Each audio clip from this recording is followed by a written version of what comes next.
सभी को नमस्ते। हम साकेत की अगली पंक्तियों के बारे में सुन रहे हैं। लेते गए क्यों न तुम्हें कपोत वे, गाते सदा जो गुण थे तुम्हारे, लाते तुम्ही हा प्रिय पत्र पोत वे, दुख अवधि में जो बनते सहारे।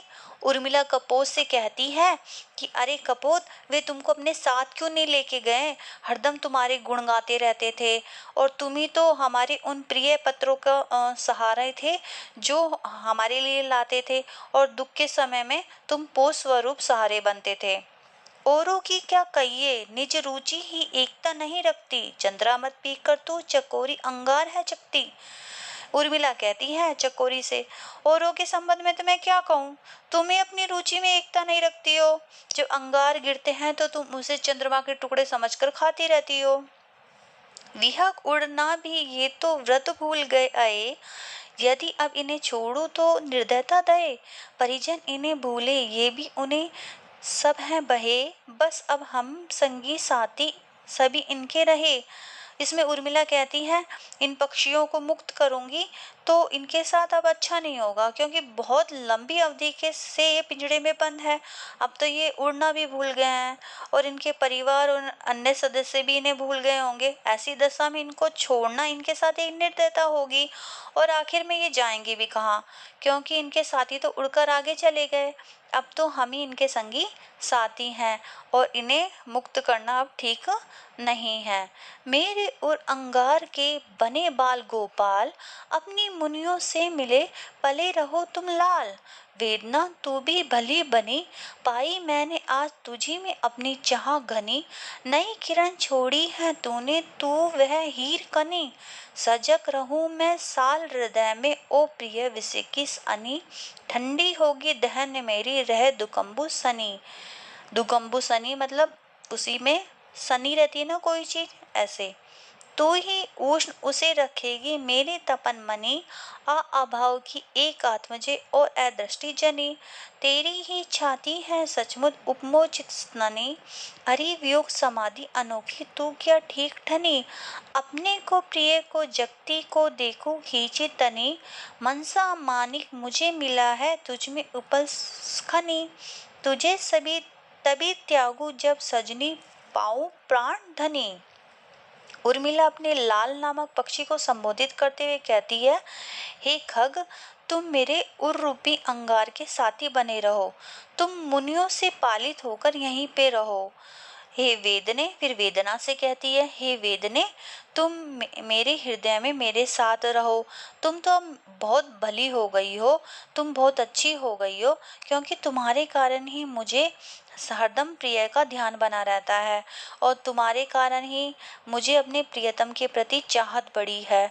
तुम हीरक मणि के समान हो, तुम मेरे जीवन में एक नया प्रकाश और नई रोशनी लाई हो। अरे वेदना, तुम प्रिय के वाणों से क्या हो, अनी हो, मतलब नोक के समान हो। तुम मुझे निरंतर सालती रहती हो, जिसके कारण मैं क्या कहते सजग बनी रहती हूँ। विरह के कारण मैं सदैव रोती रहती हूँ, जिसके कारण मेरे अंग अंग में अश्रु जल से भीगता रहता है, और मेरा ये हृदय विरह के कारण ठंडा नहीं हो पाता। तू इस देह को गर्म रखने का कार्य करती है। हे वीरे, तू तपन मणि के समान है।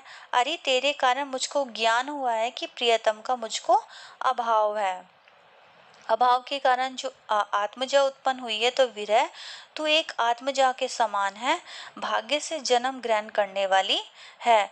और तू जैसे एक शिशु अपने बच्चे को स्तन से पोषण प्राप्त करता है, ऐसे ही तू मुझे पोषण दे रही है, तो मैं तुझे उपमोचित स्तनी कहती हूँ। और तू सजी धजी है रहती है, और तेरे कारण ही ऐसा लगता है कि प्रिय को और संसार को मैं सबको अपनी तरफ खींच रही हूँ और खींची तनी खड़ी हूँ। और तू एक पत्थर की खान है, और तेरे कारण ही मेरे मन में एक प्रिय रूपी मानिक प्राप्त हुआ है मुझे। और मैं तुझको तभी त्यागूंगी जब मुझे मेरे प्राणधनी लक्ष्मण मुझे प्राप्त हो जाएंगे। विरह संग अभिसार अभिसार भी, भार जहाँ आभार भी। मैं पिंजड़े में पड़ी हूँ किंतु चूल्हा है द्वार भी। काल कठिन क्यों न हो किंतु है मेरे लिए प्रदार भी। जहाँ विरह ने गाड़ दिया है किया यह उपकार भी। और मरण ये बन जाता है कभी ही का हार भी। जाना मैंने इस उर में थी ज्वाला भी जलधार भी। सुधबुध हर ली किंतु दिया है काल ज्ञान विचार भी। जना दिया है मुझको उसने मुझको जन जीवन है भार भी। प्रिय ही नहीं यहाँ मैं भी थी और एक संसार भी। उर्मिला कहती है कि ये जीवन मुझे दूभर लग रहा है और मुझे ऐसा लगता है मुझे मर जाना चाहिए। इस भावना से अभिव्यक्त होती हुई कहती है, आज प्रिय नहीं है किंतु प्रिय विरह के कारण मुझे अभिसार करना है और आभार प्रदर्शन करना है और वो भी मुझे भार के स्वरूप लग रहा है। मेरी आत्मा ऐसा लग रहा है मुझे पिंजड़े में बंद है, लेकिन फिर भी उसका कोई एक द्वार खुला हुआ है जो निकलने के लिए व्याकुल हो रहा है। संसार में ये कहते हैं कि काल कठिन होता है, लेकिन मेरे लिए तो काल उदार है।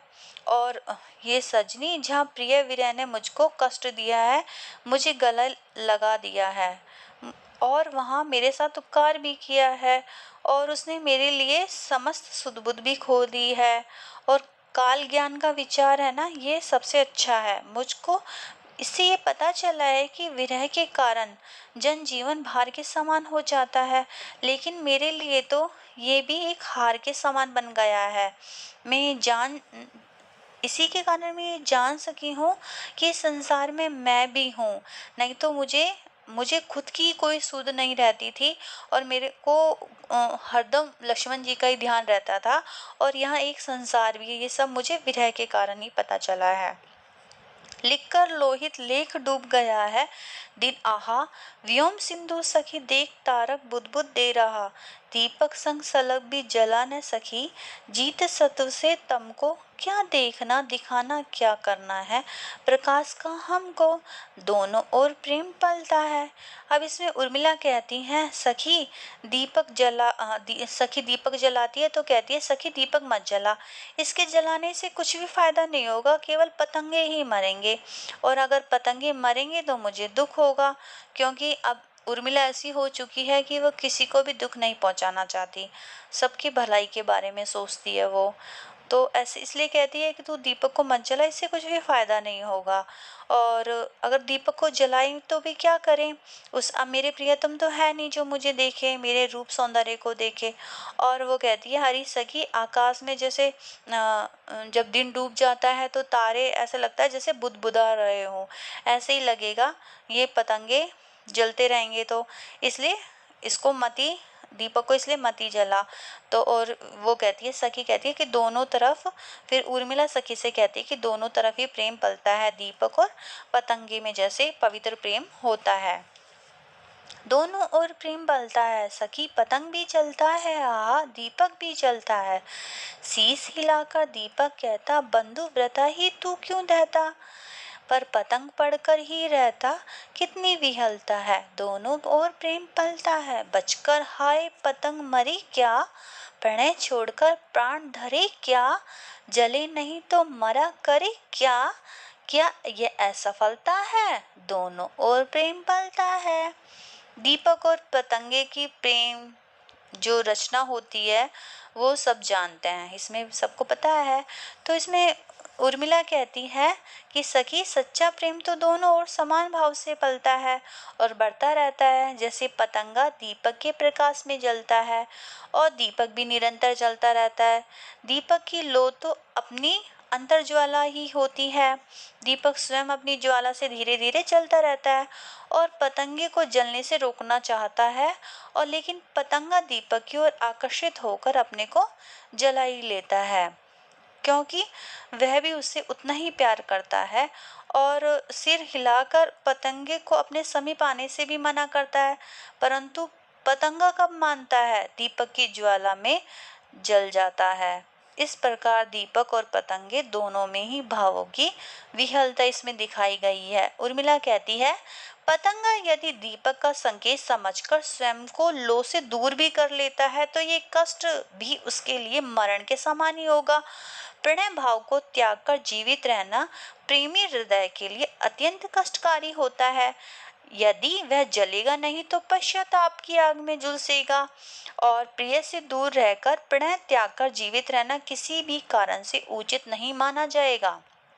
दीपक की लौ में अपने प्राण त्यागना उसकी असफलता नहीं है, बल्कि जीवित रहना उसके लिए उसके जीवन की असफलता होगी, क्योंकि प्रेम तो दोनों ओर समान भाव से पलता है। कहता है पतंग मन मारे, तुम महान मैं लघु पर प्यारे, क्या न मरण भी हाथ हमारे, शरण किसे छलता है। दोनों ओर प्रेम पलता है, दीपक के जलने में आली, फिर भी है जीवन की लाली, किंतु पतंग भाग्य लिपि काली, किसका वश चलता है। दोनों ओर प्रेम पलता है। उर्मिला कहती है कि दीपक के रोकने पर पतंगा नहीं रुकता, लेकिन दीन होकर कहता है कि हे प्रिय दीपक, तुम महान हो जो अपनी ज्वाला में चुपचाप जल रहे हो।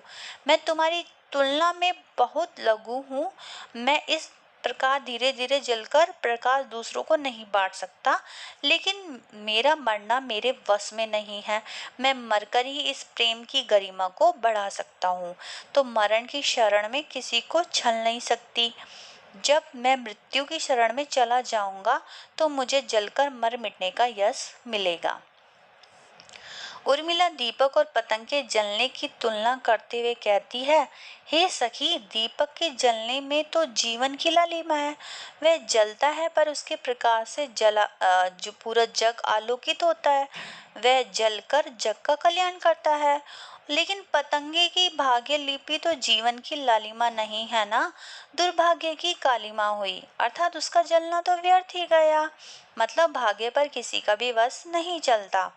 इसमें उर्मिला स्वयं को तो पतंगा बता रही है और लक्ष्मण जी को दीपक बता रही है।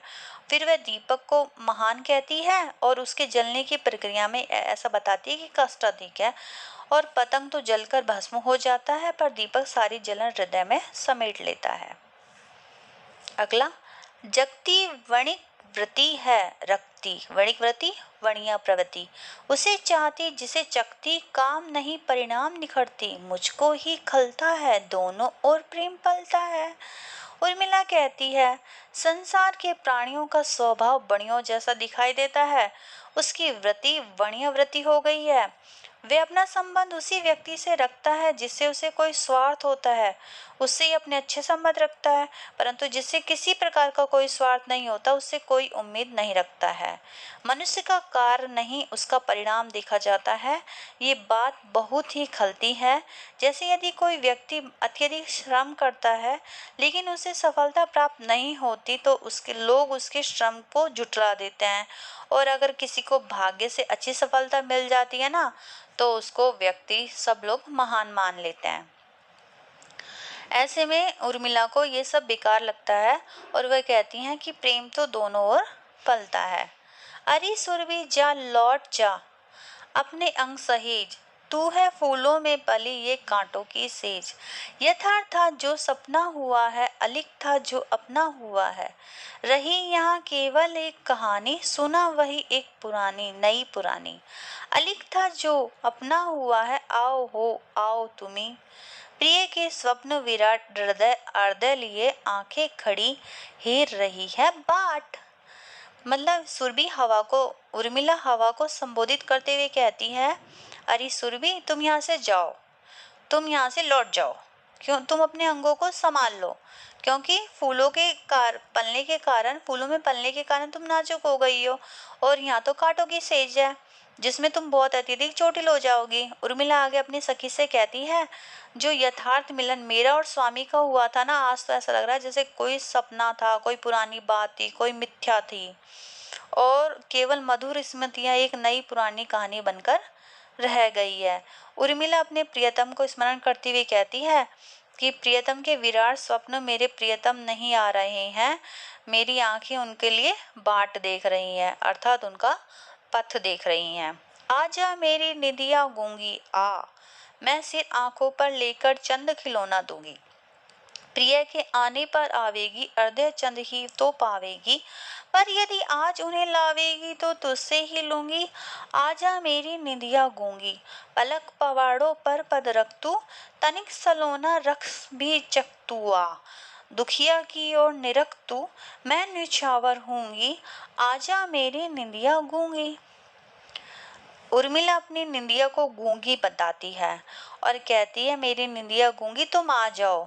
अगर तुम आ जाओगी तो मैं तुझे अपने सर आंखों पर बिठाकर तुम्हें चंद खिलौना दूंगी, और यदि तुम अब नहीं आई और प्रियतम आएंगे और तब तुम आई तो मैं तुम्हें आधा चंद्र खिलौना दूंगी, और यदि आज सपने में तुम मेरे प्रियतम को लाओगी ना तो मैं उनको तुम ही से ग्रहण करूंगी, और मेरी निंदिया गूंगी, तुम आ जाओ। उर्मिला कहती है, मेरी गूंगी निंदिया, मेरी आंखों के पलकों रूपी पावड़ों पर अपने पैर रखकर आ जाओ और सुंदर रस को चख लो। मेरी विरही दुखिया की दीन दशा को देखकर आ जाओ। हे मेरी गूंगी नदिया, तुम आ जाओ, मैं तुम पर निछावर होने को तैयार हूँ। अगली पंक्तियाँ आगे की वीडियो में। तब तक के लिए बाय बाय।